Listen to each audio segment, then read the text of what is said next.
예, 반갑습니다. 이제 직지 강의를 시작한 지 이제 넉 달이 지났습니다. 가을에 시작을 했는데 아주 지금 날씨가 많이 추워졌습니다. 이 직지라는 거는요, 어떤 하나의 내용만이 있는 것이 아니라 이 직지라는 것을 통해서 우리가 한번 그동안 생각해 보지 못했던 것에 대한 생각들, 또 이렇게도 생각할 수 있고 저렇게도 생각할 수 있고 다양한 어떤 사고의 경험을 해주게 하는 그런 역할을 해주는 것 같습니다. 지금 그래도 아직 추워요. 강추위가 풀렸다고 하지만 오늘 되게 이제 추운 날씨인데, 날씨가 추우니까 이 추운 날씨는 좋은 걸까요? 안 좋은 걸까요? 좋아요? 네. 아마 스키장을 운영하시는 분은 엄청 좋아하실 거예요. 이제 스키장 시즌이 시작되어야 되는데 그동안 날씨가 따뜻해서 눈을 얼리지 못했잖아요.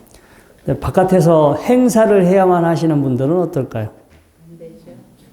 날씨가 춥다라는 게 그분한테는 엄청나게 불편을 초래합니다. 이 날씨가 지금 추워졌는데 사람은 어떤 본인이 처한 상황에 따라 이것이 좋다라고 생각하는 사람도 있고 안 좋다라고 하는 사람도 있어요.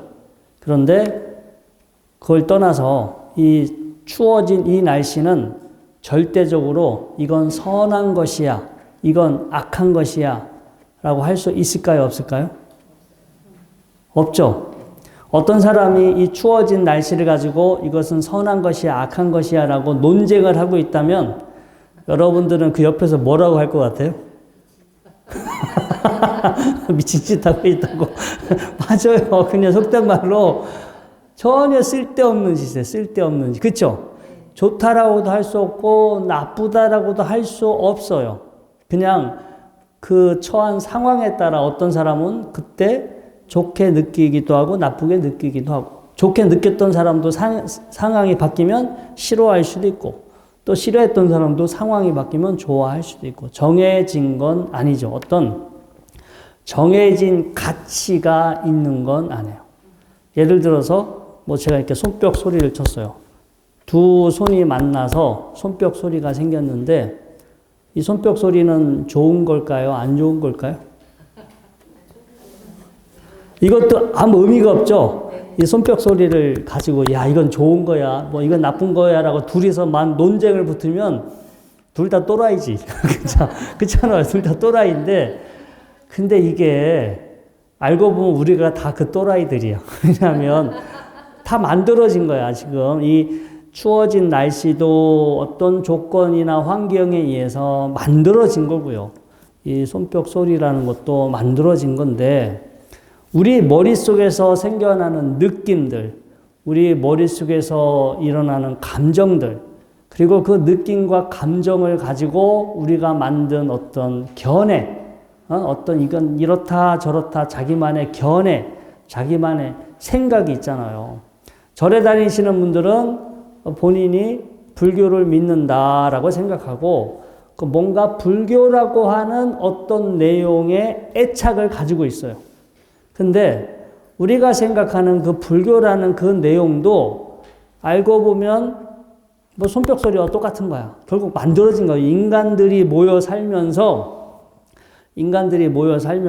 여러 가지 경험과 시간이 흘러가면서 사실은 하나의 이제 만들어진 것에 불과한데, 우리는 그 만들어졌다라는 거를 망각하고 이제 마치 그게 본래부터 있는 것처럼, 그리고 저것은 내가 좋아하는 거니까 내가 좋아하는 것은 옳은 거, 내가 싫어하는 것은 틀린 거. 그래서 그 생각이 다르다는 이유로 서로 미워하고 또 싸우게 돼요. 그래서 오늘 이 직지 강의의 이제 주인공이 안한 존재입니다. 이 원문은 되게 짧게 나왔는데 저번 시간에 우리 공부한 분은 가섭존자죠.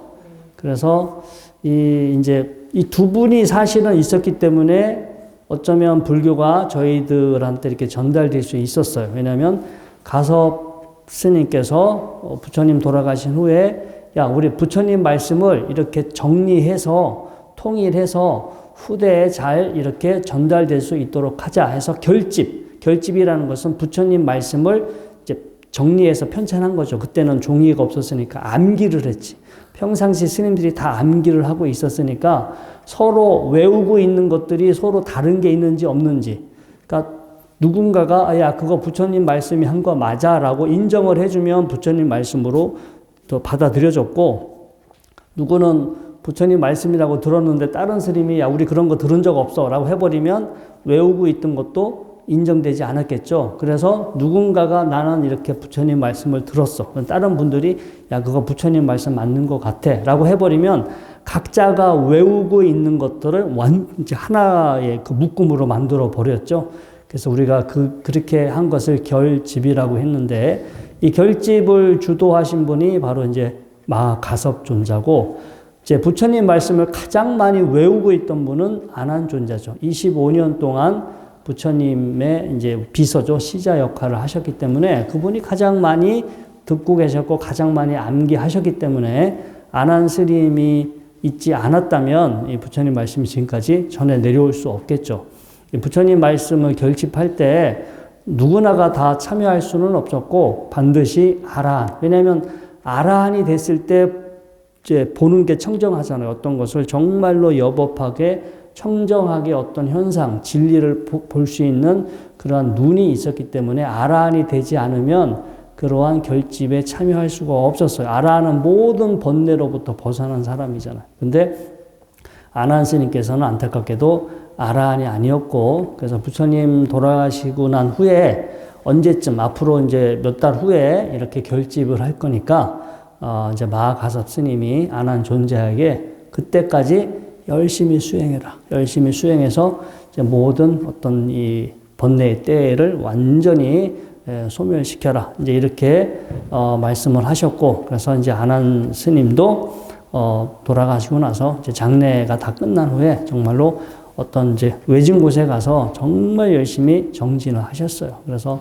잠도 주무시지 않으시고 앉아서 걸으면서 계속해서 수행을 했고, 이제 거기 우리 전해져 나오는 그 에피소드에 의하면 이제 좀 약간 급하잖아요. 이렇게 그 디데이는 있어요. 결집을 언제쯤 하겠다는 디데이는 잡혔는데 그때까지 아라한이 돼야 되는데 본인의 심정이 얼마나 부담이 됐겠습니까? 근데 아무튼 그래서 열심히 하시다가 수행이 너무 힘들어서 이제 좀 잠깐 누워서 쉬면서 좀 수행을 해야겠다라고 침대에 이렇게 누우려고 하는, 그러니까 이 자세가 걷는 것도 아니고 누운 것도 아니고 그 중간쯤에서 아라한과를 얻으셨다라고 합니다. 아무튼 이제 뭐 저희는 그게 어느 상황인지는 모르지만 아무튼 그렇게 해서 아라한이 되셨고, 나중에 아라한이 됐다라는 걸 검증을 받으셔서 그래서 이제 이렇게 결집에 참여할 수 있었는데, 그래서 두 분의 역할이 컸죠. 한 분은 이제 결집을 이렇게 주도하셨고 아라한이면서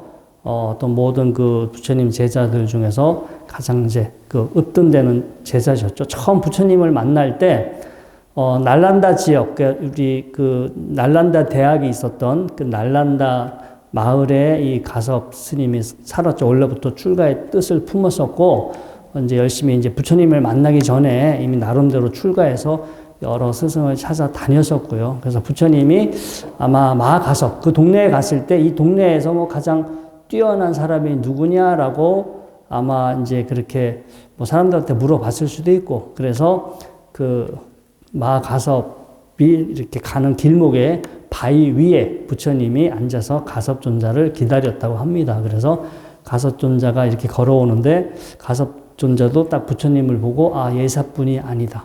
저분은 나의 스승이 될 뿐이다. 해서 둘이서 서로 길에서 만나게 됐고, 부처님은 바위 위에 앉아서 이렇게 기다리고 있었고요. 그때 이제 부처님이 바위 옆에 여기 내 옆에 그냥 앉으라고. 그래서 가섭 스님이 그 처음에는 아직은 이제 부처님 제자가 아니었기 때문에 그 바위 옆에 이제 같이 앉게 되죠. 근데 그게 훗날 이제 뭐 이렇게 이 바위에 같이 앉아서 우리 산처 점심에 그런 어떤 바위에 둘 이제 그 부처님 자리를 양보를 해서 가섭 존자가 앉았기 때문에 이제 뭐 이신전신 부처님의 법이 이렇게 전해졌다. 그리고 그 자리에서 부처님의 법을 듣고 이제 부처님의 제자가 되기로 했고, 근데 가섭 존자는 워낙 부유한 집안의 아들이었잖아요.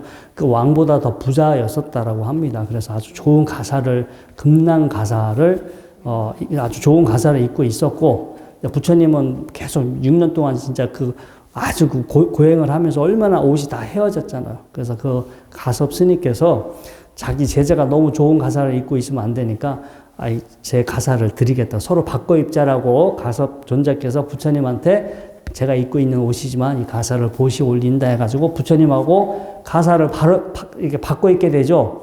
그래서 가섭 스님은 자연스럽게 부처님의 가사를 받은 게 돼버렸어요. 그쵸? 근데 불교에서는 가사를 준다라는 거가 법을 부촉하는 거야. 네가 이제 내 법을 이어받은 어떤 수제자다. 이런 뜻으로 가사와 바루를 물려주게 되는데 그 상황이 아무튼 처음에 이제 부처님이 가섭존자가 그 동네에서 뛰어나신 분이다라고 이제 소문을 들었고, 이제 내 법을 알아들을 만한 사람이다라고 알고, 그래서 가는 길목에서 부처님은 기다렸던 거고, 거기서 만나서 같이 바위에 둘이 걸터 앉은 거고, 그래서 출가를 하게 됐고, 가사가 자기 스승님의 가사가 너무 나이가 빠졌으니까 자기가 이제 바꿔 읽겠다 해서 부처님과 가사를 바꿔 읽게 됐고, 아무튼 그게 훗날 우리한테 전해진 거는 아무튼 그렇게 바위에서 같이 앉았고 가사를 물려줬기 때문에 가섭존자가 마치 부처님의 뭔가 적자인 것처럼 뭔가의 가장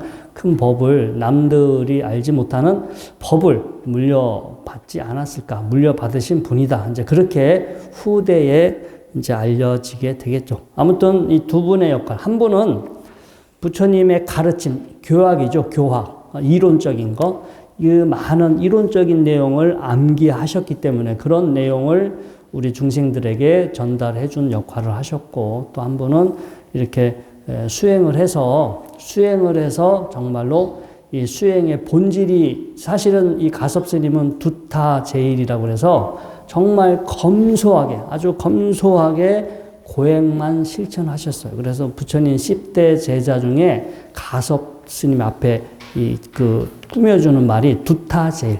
두타라는 거가 정말 고행하는 거, 아주 검소하게, 소박하게 정말로 이렇게 수행만 하시는 분을 두타행이라고 그래요. 정말 어렵게. 이분은 평생 한 군데 3일 이상 거주하시지도 않고요. 야외에서 거주하셨고, 정말 해진 옷을 입고 다니면서 정말 검소하게 사셨는데, 자, 그래서 어떤 이 두 분의 역할이 컸기 때문에, 그래서 흔히, 이제 저번 시간에는 우리가 가섭 스님, 그리고 이제 아난 스님 요번 주에 주인공이고, 이제 두 분의 대화를 통해서 나름, 부처님의 이제 말씀이 어떻게 이렇게 전해지게 됐는지를 우리가 한번 다시 생각해 보게 하는 그런 대목인 것 같아요.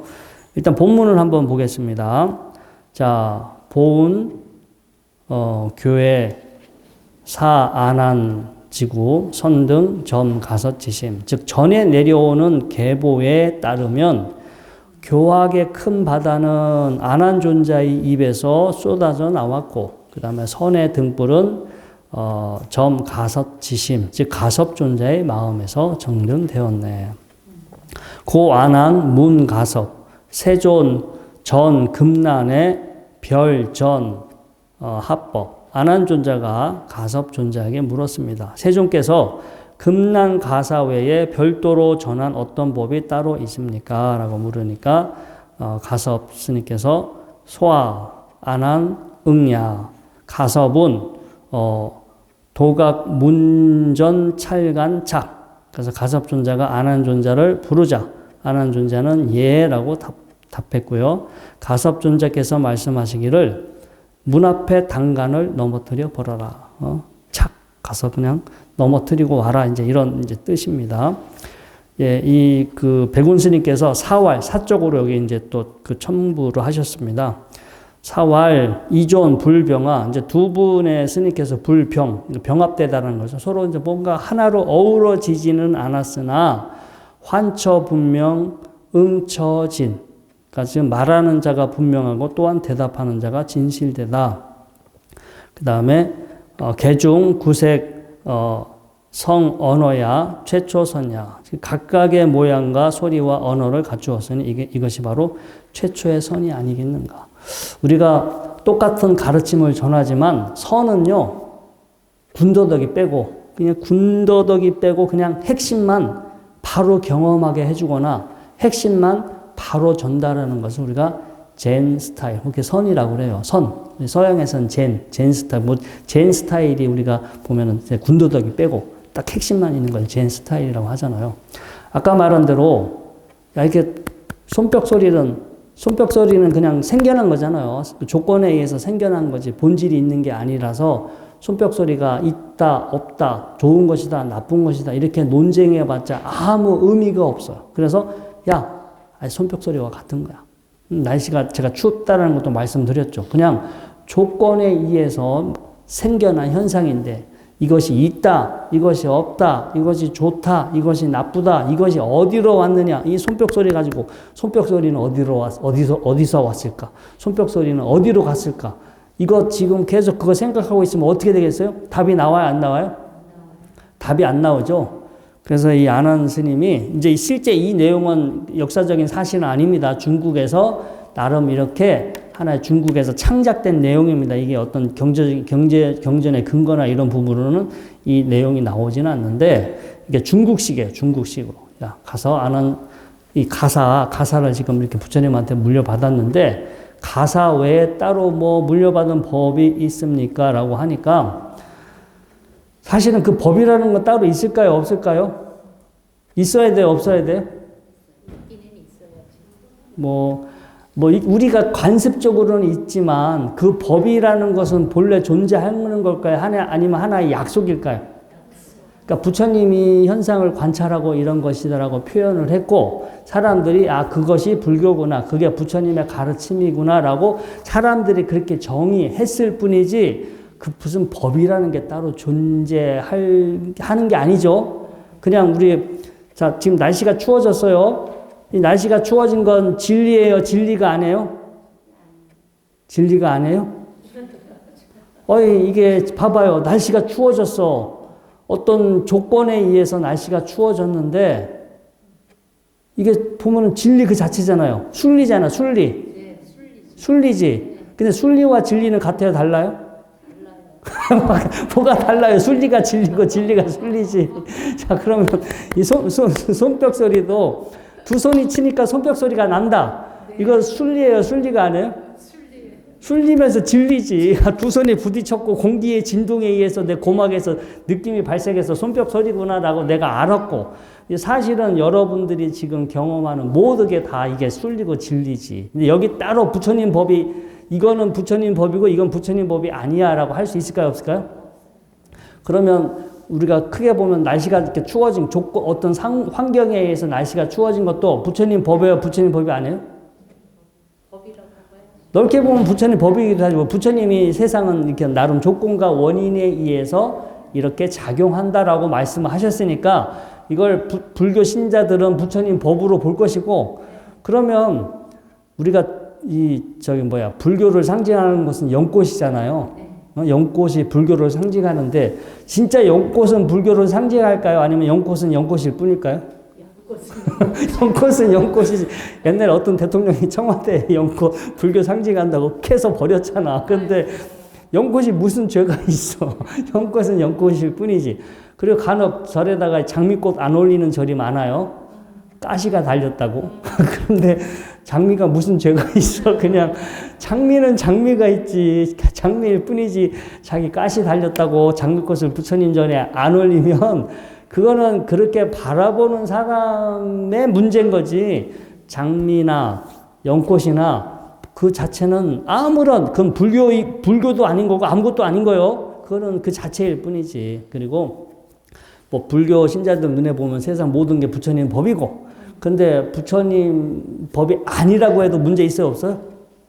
없어요. 따로 불법이라는 게 있는 건 아니에요. 우리가 그냥 편의상 그렇게 했을 뿐이지. 그래서 이 안한 스님이 가섭존자한테 꼭 가사 말고 다른 법을 전해 받은 게 있습니까? 하니까 가섭 스님이 그 단간, 우리 여기 청주에 가면 용두사지 철 단간 있잖아요. 그 이렇게 절 앞에 그 여기가 절이다, 여기가 무슨 종파다, 뭐 옛날 교종, 선종, 뭐 교종도 여러 종파가 있었는데 자기들의 종파를 상징하는, 혹은 지금으로 치면 간판으로 치면 돼, 간판. 그냥 여러 가지 간판. 야, 저거 가서 넘어뜨리고 와. 근데 그게 뭐예요? 이건 불교야, 이건 부처님 가르침이야 라는 건 본래 있는 거예요? 아니면 우리 머릿속에 망상해요? 본래 있다고요? 아니, 제가 좀 전에 설명했잖아요. 그냥 그런 건 본래 없다고. 우리 사람이 이건 불교야, 이건 불교가 아니야 라고 사람이 그렇게 정한 거지. 본래 있는 게 아니고, 이건 아까 말한 이게 연꽃을 두고 이것은 불교를 상징하는 꽃이니까 불교 꽃이야 라고 정해버리면 거기에 분별심이 생겨요, 안 생겨요? 절에 다니시는 분들은 연꽃을 보고 기뻐하지만 종교가 다르시는 분들은 연꽃을 보면 어떻게 되겠어? 짜증낼 거 아니에요. 근데 연꽃이 무슨 죄가 있어? 자기가 선택한 거 아니야. 인간들이, 예? 이건 불교 꽃이야. 불교 무슨 종교를 대표하는 거야. 라고 인간이 정한 거지. 꽃 여기 작용하는 순리 자체는 불교도 아니고 아무것도 아니거든요. 나름 순리대로 작용하고 있을 뿐이지. 그래서 여기서 말하는 이 단간, 찰간, 지주는 내가 머릿속에 가지고 있는 상이야, 상. 이건 불교다. 이건 불교가 아니다. 이건 나다. 이건 내 것이다. 이건 선한 것이다. 이건 악한 것이다. 라고 내 머릿속에 내가 가지고 있는 상. 깨트려 버려라. 그래서 금강경, 바즈라, 체디까, 브라지냐, 야냐, 수토라. 그게 뭐예요? 바즈라, 체디까. 금강처럼 단단한 내 머릿속의 관념, 견해, 상을 체디까. 부셔버려라. 잘라버려라. 이런 뜻이 바로 금강경의 제목에 들어있잖아요. 현장스님 번역에는 이제 그 표현이 분명히 들어가 있습니다. 그래서 이런 것들을 이제 우리가 교학에서는 이 뒤에도 여기 비구니, 안한스님 때문에 비구니가 출가할 수 있었던 거예요. 모든 분들이 반대를 했지만, 근데 이제 반대한 이유가 그걸 아셔야 돼요. 그 남녀 차별이 절대 아니에요. 모든 지금 비구니 스님들이 8경계에서 뭐 남녀 차별처럼 생각하시는데, 그때 환경을 보면 여자들은 보호받을 수 없어요. 왜냐하면 스님들이 속옷을 안 입어. 속옷 안 입고 시체 쌌던 천 주워다가 몸에 두르고 길거리나 숲속에서 사는데, 여자가 속에 아무것도 아니고 천 하나 두르고 바깥에서 살아봐. 지금도 인도 사람들 개념이 없어. 그런 문화적인 성에 대한 개념이 없어가지고 그냥 성범죄가 지금도 일어나고 있는데, 옛날 그 당시에 여자가 출가해가지고 속옷 안 입고 겉에 두르고 바깥에서 살면은 완전히 이거는 스스로를 지킬 수가 없어요. 그러니까 어떻게 돼? 옆에서 지켜줄 사람이 필요하지.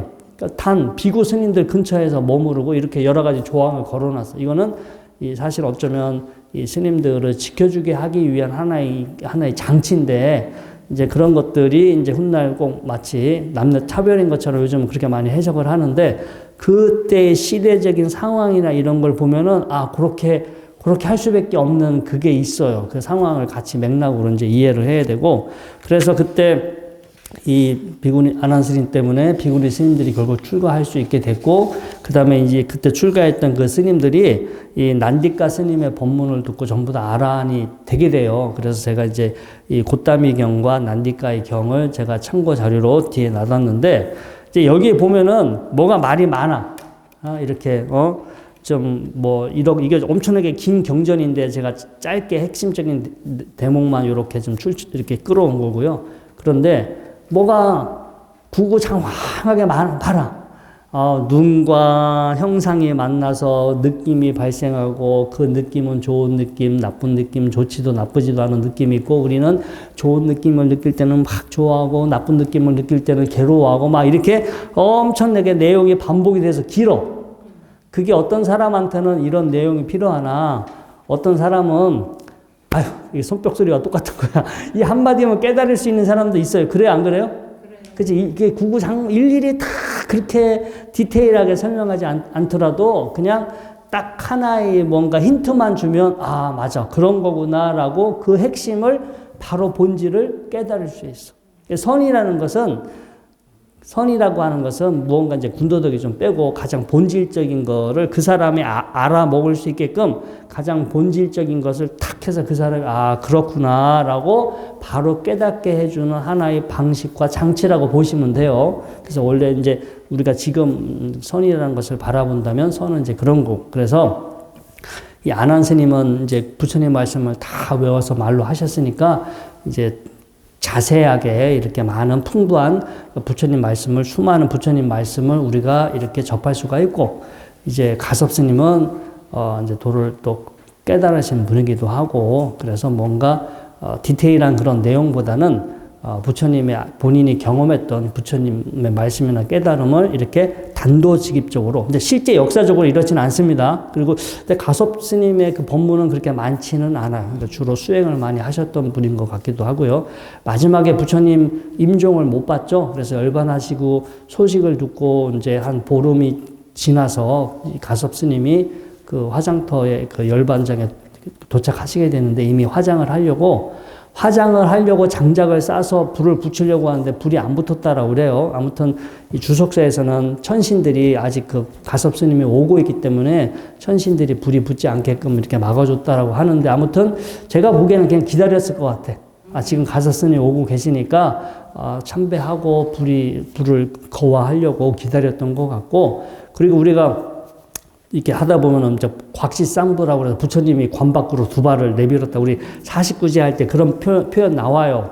근데 부처님이 관 밖으로 내민 게 아니라 두 가지 설이 있어. 이 가섭 스님이 와가지고 부처님한테 참배를 해야 되니까 발 부분에 장작망 드러내서 발의 경의를 표했다. 또 하나는 가섭 스님이 신통력을 갖고 계셨기 때문에 내가 참배를 하기 위해서 자기 본인 가섭 스님의 신통력으로 부처님 발이 바깥으로 나오게 해서 그 가섭 스님과 가섭 스님이 따르는 제자분들이 마지막으로 부처님 발에 참배 이제 하고 나서 그렇게 두 가지 기록은 있는데 부처님이 본인 스스로 발을 관 밖으로 내보냈다 이런 기록은 없어요. 우리가 중국이나 한국에서는 그렇게 알고 있는데 저쪽 동남아 쪽 기록에는 아무튼 이렇게 장작을 드러냈다. 또 하나는 가섭 스님께서 본인의 신통력으로 부처님 발을 나오게 해서, 그래서 본인이 참배를 했지 부처님이 돌아가시고 난 다음에 본인이 발을 관 밖으로 쭉 이렇게 내보였다 이런 표현은 나오지가 않습니다. 아무튼 이제 가섭 스님께서 이제 그런 그 대목이 또 우리가 경전에서 찾아볼 수는 있습니다. 자, 아무튼 이 가섭 스님과 안한 스님이 부처님 가르침을 이렇게 전해져 내려오는데, 아무튼 두 분 다 지대한 역할, 두 분이 노력이 없었다면 지금 저희가 이제 이렇게 부처님 말씀을 접할 수도 없었고요. 그래서 이제 두 가지로 본 것 같아요. 이제 뭔가 이렇게 디테일하게 많은 풍부한 어떤 정보를 가지고 부처님 말씀이 전달되는 거와 가장 핵심적인 거, 원리. 우리 사리불 존자도 도를 깨달을 때 아사지, 부처님 첫 번째 설법을 들었던 5 비구 중에 아사지 존자가 있었고, 아사지 존자가 걷고 있는 모습을 보고 따라가서 당신의 스승은 무엇을 가르칩니까? 그러니까 아사지 존자가 우리 스승은 모든 것은 원인에 의해서 비롯됐다. 이것을 우리 스승께서는 이러한 가르침을 전합니다. 라고 짤막하게 한 대목을 들었죠. 모든 것은 원인에 의해서 생겨난다. 그 사리불 존자는 그 말을 듣고 그 자리에서 수다원가를 얻었고, 다시 그 말을 목련 존재한테 가서 전해드렸는데 그 목련 존자도 그 이야기만 듣고 그 자리에서 수다원가를 얻었다라고 하죠. 그래서 어떤 분들은 긴 설명이 아니더라도 짤막한 한 대목만 들어도 뭔가 이제 수행에 뭔가 큰 이렇게 깨달음을 얻을 수 있다라고 합니다. 그럼 여러분들도 마찬가지고요. 아무튼 몇 가지 제가 해드리고 싶은 말씀 많으나 지금 날씨가 추운 관계로 가장 중요한 본질적인 내용만 이렇게 오늘은 여러분들에게 설명해 드리는 걸로 이것으로 해서 법회를 마치도록 하겠습니다.